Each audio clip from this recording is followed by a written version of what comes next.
Tanggal 18 Maret 1943, Usman Janatin lahir di dusun kecil di Purbalingga, Jawa Tengah.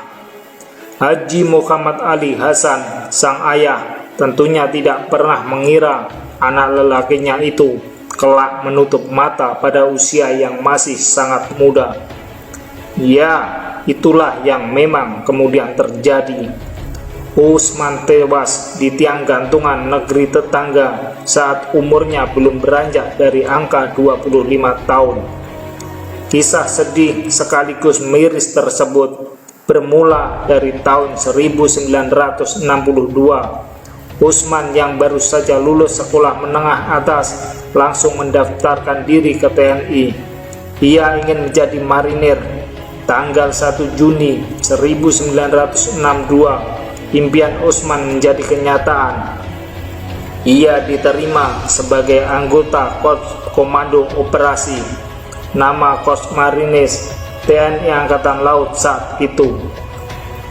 Tahun 1962 itu Indonesia sedang terlibat konfrontasi dengan Federasi Malaya atau Persekutuan Tanah Melayu, sebutan untuk Malaysia sebelum negeri jiran itu resmi dideklarasikan pada tanggal 16 September 1945. Soekarno selaku Presiden Republik Indonesia rupanya tidak senang melihat tingkah Federasi Malaysia yang berambisi mencaplok Sabah, Sarawak, bahkan Brunei Darussalam yang terletak di Pulau Borneo alias Kalimantan bagian utara berdampingan dengan wilayah NKRI. Menurut Soekarno, upaya pembentukan negara Malaysia dengan mengincar sebagian wilayah Kalimantan adalah bentuk baru imperialisme yang berpotensi mengancam kedaulatan Indonesia. Federasi Malaya bagi Soekarno hanyalah negara boneka Inggris. Sang penyambung lidah rakyat Indonesia itu dengan lantang menyerukan gerakan Ganyang Malaysia, dan nantinya Usman bakal memainkan peran yang sangat penting. Seruan Ganyang Malaysia atas nama martabat bangsa yang dilantangkan Soekarno tak pelak membuat darah muda Usman Janatin bergolak. Meski belum lama diterima menjadi marinir di KKO, Usman sudah berani mengajukan diri sebagai sukarelawan untuk dilibatkan dalam operasi militer Komando Mandala Siaga. Operasi militer itu dipimpin oleh Kepala Staf TNI Angkatan Udara Umar Dhani yang ditunjuk langsung Presiden Soekarno untuk menggantikan Suryadi Suryadharma. TNI saat itu dibutuhkan 3 sukarelawan. Selain Usman Janatin, ada pula Harun Thohir dan Ghani bin Arub. Tanggal 8 Maret 1965, ketiga sukarelawan tersebut diberikan misi penting, yakni melakukan aksi sabotase di Singapura. Dari ketiganya, Usman Janatin yang dipilih sebagai komandan. Singapura saat itu menjadi bagian dari Federasi Malaysia dan merupakan salah satu titik terpenting yang harus dilumpuhkan. Tugas Usman, Harun, dan Ghani sebenarnya adalah memantik ricuh di Singapura dengan mengeksploitasi perbedaan ras serta merusak instalasi penting. Singapura yang dihuni oleh banyak orang keturunan Cina memang berpotensi tinggi menuai konflik jika dibenturkan dengan ras Melayu yang menjadi penduduk asli di sebagian besar wilayah Malaysia.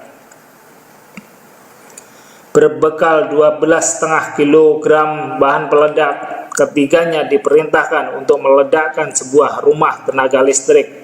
Namun yang dibom ternyata bukan target semula, melainkan gedung Hong Kong and Shanghai Bank atau McDonald House di Orchard Road, Central Area Singapura. Tanggal 10 Maret 1965 menjelang petang, bangunan di kawasan padat yang di dalamnya terdapat puluhan orang sipil itu berguncang hebat. Letusan besar yang berasal dari sebuah tas travel meluluh lantahkan gedung bank yang dibangun sejak tahun 1949 tersebut. Saking hebatnya ledakan itu, semua mobil yang diparkir di halaman gedung turut hancur, juga gedung-gedung lain di sekitarnya. Tercatat 3 orang tewas dan tidak kurang dari 33 orang lainnya mengalami luka-luka, baik luka berat maupun ringan. Korban tewas adalah 2 wanita pegawai Hong Kong, N. Shanghai Bank Elizabeth Chow 36 tahun dan Juliet Guo 23 tahun serta seorang sopir bernama Muhammad Yasin bin Kesit 45 tahun.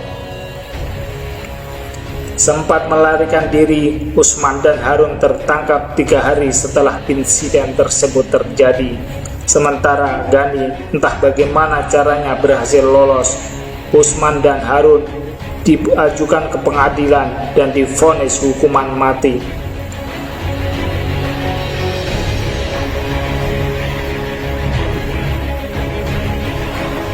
Bulan-bulan terakhir di tahun 1965 itu, Indonesia sedang diterpa polemik usai terjadi G30S, hingga akhirnya Presiden Soekarno harus merelakan posisinya diambil alih oleh Soeharto yang sekaligus menandai bergantinya rezim kekuasaan di Indonesia.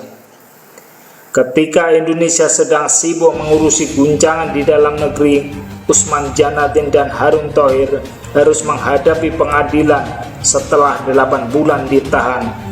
Pada tanggal 4 Oktober 1964, keduanya dihadapkan ke depan sidang pengadilan Mahkamah Tinggi Singapura dengan dakwaan telah melanggar kontrol area, melakukan pembunuhan, serta menempatkan alat peledak dan menyalakannya.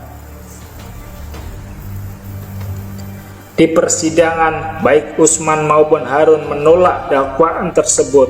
Keduanya beralasan aksi tersebut bukanlah kemauan mereka sendiri, melainkan suatu tindakan yang memang harus dilakukan karena dalam situasi perang, Usman dan Harun pun meminta kepada sidang agar mereka diperlakukan sebagai tawanan perang.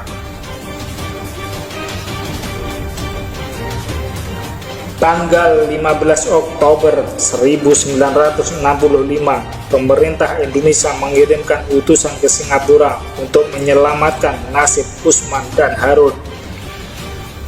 Namun, usaha tersebut gagal dan 5 hari berselang, keduanya dijatuhi vonis berat berupa hukuman mati. Upaya demi upaya dilakukan agar Usman dan Harun bisa terhindar dari maut. Namun, hingga Asad berakhir dengan mengajukan permohonan gerasi kepada Presiden Singapura saat itu, Yusof bin Ishak, tentu saja tidak membuahkan hasil. Bahkan, permintaan Indonesia yang berharap Usman dan Harun bisa dipertemukan dengan keluarga sebelum hukuman mati dilaksanakan juga tidak dikabulkan. Dan hari akhir eksekusi datang juga pada jam 6 pagi waktu Singapura, tanggal 17 Oktober 1968. Tepat hari ini, 50 tahun lalu, Usman dan Harun dihukum gantung di penjara Changi. Siang harinya, jenazah keduanya dipulangkan ke tanah air dan dikebumikan di Taman Makam Pahlawan Kalibata pada hari itu juga.